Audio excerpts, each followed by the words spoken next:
Electro wound healing.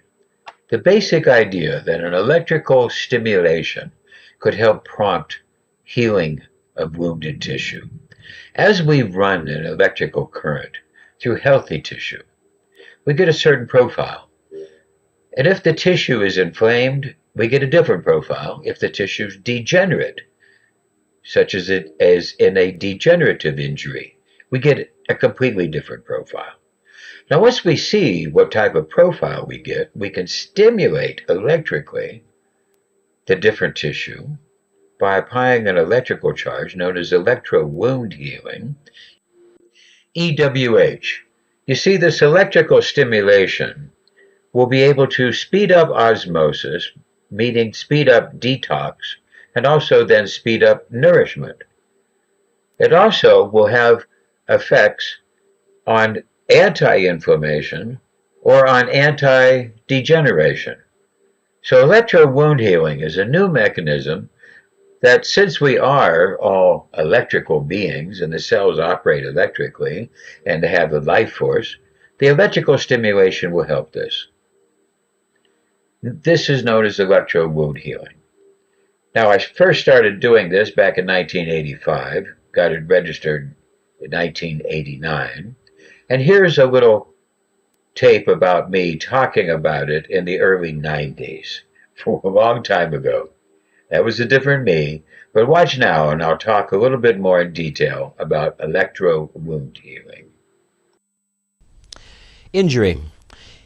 Injured tissue has a different electrical response than normal tissue.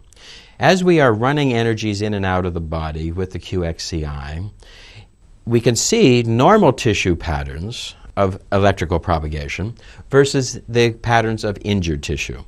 When those injured tissues are detected by the QXCI can apply an electrical stimulation to help cure those injured tissues, reverse the injured process, and accelerate the healing process.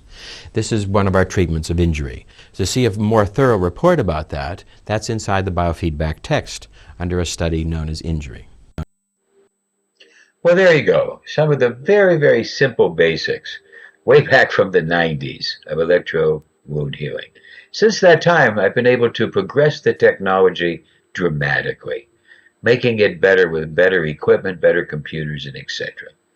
But now, let's go back to the 90s, and let's hear me talk about some of the electrical factors of our technology, so you can get an idea of some of the basic electrical dynamics of our technology, the Nelson quantum biofeedback technology, as we refer to it today. Now, many people ask, what is measured by the QXCI? Just what is the QXCI doing? Well, we're trying to take an energetic medicine measure of the body. We're trying to understand the basics. And the basics of the electronics is we understand the volts, which is the pressure behind current. We understand the amps. We want to understand the resistance.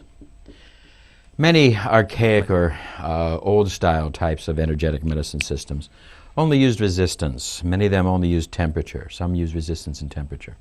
And temperature is indeed another variable. But what we found in our measures is that resistance and temperature were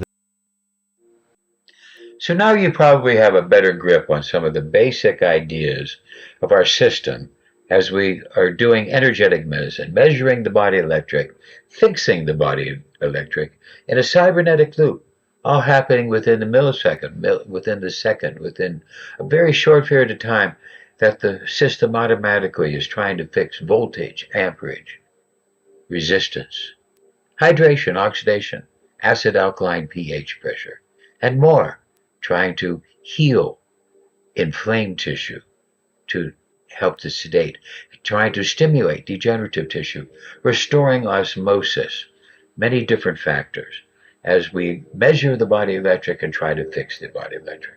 And now with today's new technology, we're using electroceuticals that are ultrasonic. We're bringing in low intensity continuous ultrasounds, like you might be hearing now, played in the background. High-pitched ultrasounds above the human ear that are having effects on healing. Because we've taken the science of electro wound healing, EWH, to a high degree in our technology. I hope this little bit of a intro has helped you to understand more about the body electric and how we can help injured tissue. Well, here I am some 25 years later, still working to improve energetic medicine for you and the world.